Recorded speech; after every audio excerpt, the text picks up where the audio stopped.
নমস্কার বন্ধুরা, welcome back to my channel পুতুল জানা সিম্পল ব্লগে তোমাদের সবাইকে স্বাগত। আজকে চলে এসেছি আরও একটা নতুন রেসিপির সাথে। আজকে আমি বানাবো মশলাদার কচুরির রেসিপি। আমি কিভাবে বানাই সেটাই আজকে তোমাদের সাথে শেয়ার করব। তো চলো আমি রেসিপিটি বানানোর জন্য কি কি উপকরণ নিয়েছি তোমাদেরকে একবার দেখিয়ে দিই। এখানে নিয়েছি আমি কিছুটা পরিমাণে কুঁদরি, আর নিয়েছি কাঁচা লঙ্কা, আর আছে একটা বড় সাইজের টমেটো, আর নিয়েছি একটা বড় সাইজের আলু, আর আছে একটা বড় সাইজের পেঁয়াজ। এখানে আমি সব সবজিগুলোকে সাইজ মতো করে কেটে নেব। এখানে দেখো কুঁদরির দু সাইডে যে বোঁকাগুলো হয় ওগুলো কেটে বাদ দিয়ে দেবো একটু একটু করে। তারপরে কুঁদরিটাকে আমি 4 ফালি করে কেটে নেব। তোমরা চাইলে তোমাদের পছন্দ অনুযায়ী শেপ দিতে পারো। তো আমাকে এরকম লম্বা লম্বাই খেতে ভালো লাগে, তাই আমি লম্বা লম্বা করে কুঁদরিগুলোকে কেটে নিলাম।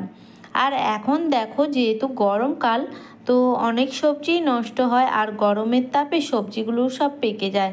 তো কুঁদরি দেখো অর্ধেক প্রায় পেকে গিয়েছিল, আর পাকা কুঁদরি সবজির মধ্যে দিলে কিন্তু সেই সবজি খেতে ভালো লাগে না, আর কুঁদরিগুলোও টক টক লাগে খেতে, একটুকু ভালো লাগে না। তো পাকা কুঁদরিগুলো বাদ দিয়ে আমি কাঁচা যেগুলো আছে ওগুলোকে সব কেটে নেব।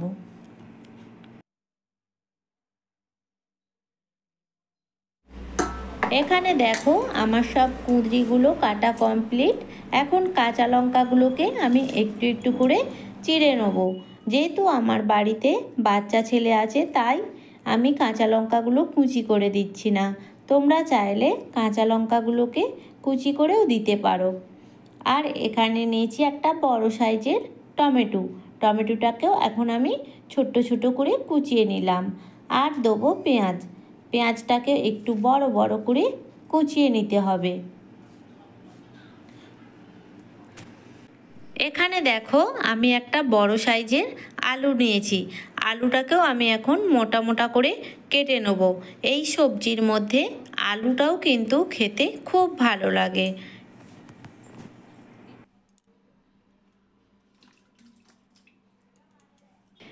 এখানে নিয়েছি একটুখানি পরিমাণে আদা। আদাটাকে আমি এখন ছাড়িয়ে নেব।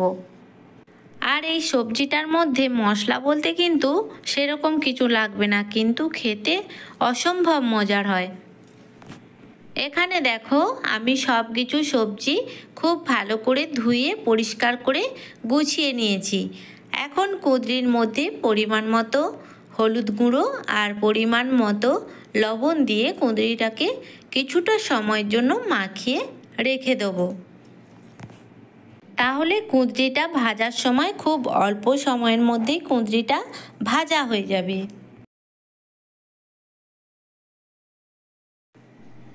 এখানে আমি এখন এই আদাটাকে একটা ছুলার দিয়ে খুব ভালো করে ছুলে নেব। তোমরা চাইলে আদাটাকে বেটেও নিতে পারো, আবার কুচি করেও দিতে পারো।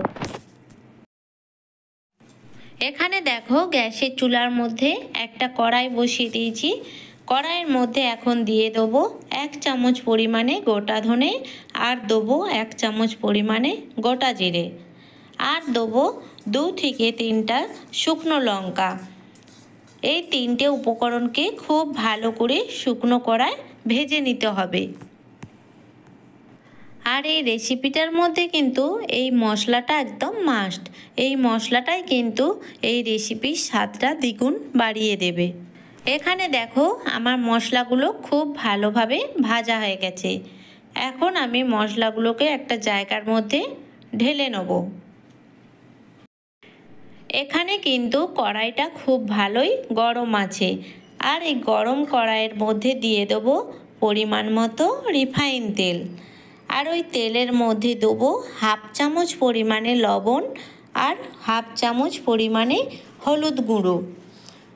এবার ওই তেলটাকে খুব ভালো করে নাড়াচাড়া করে তেলের মধ্যে দিয়ে দেবো আগে থেকে কেটে রাখা আলুগুলো। আলুগুলো তেলের মধ্যে দিয়ে আলুগুলোকে খুব ভালো করে ভেজে নিতে হবে। আলুগুলো এমনভাবে ভাজবে যেন আলুর ভেতরটা খুব ভালোভাবে সেদ্ধ হয়ে যায়।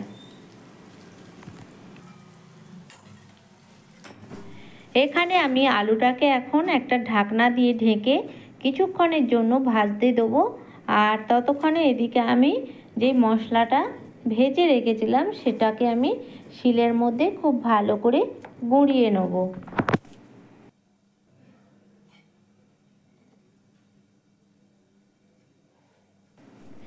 এখন আমি ঢাকনাটা খুলে দেখব। আর এখানে দেখো আলুর গাগুলো খুব ভালোভাবে লাল লাল হয়ে গেছে আর আলুটা ভেতর দিয়েও সেদ্ধ হয়ে গেছে। এখন আমি আলুগুলোকে একটা পাত্রের মধ্যে উঠিয়ে নেব।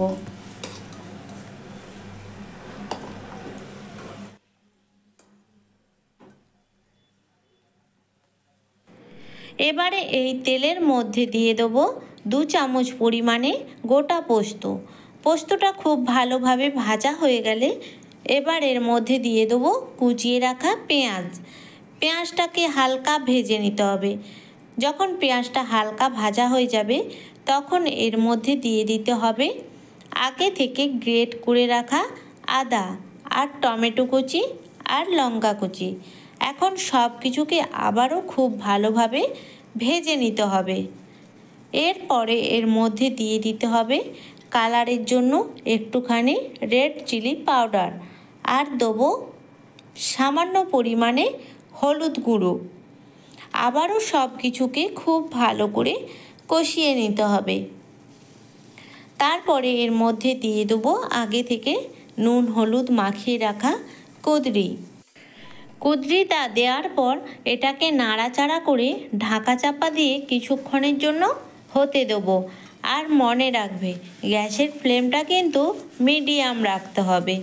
এটাকে ঢাকা চাপা দিয়ে দিয়ে আস্তে আস্তে খুব ভালো করে ভেজে নিতে হবে। এই রেসিপিটা শুধু ভাত নয়, রুটি পরোটা সব কিছুর সাথেই তোমরা পরিবেশন করতে পারো। এই রেসিপিটা খেতে কিন্তু খুব মজার হয়। এখানে দেখো কুঁদরিগুলোকে খুব ভালো করে আমি ভেজে নিয়েছি। এখন এর মধ্যে দিয়ে দেবো আগে থেকে ভেজে রাখা আলুগুলো।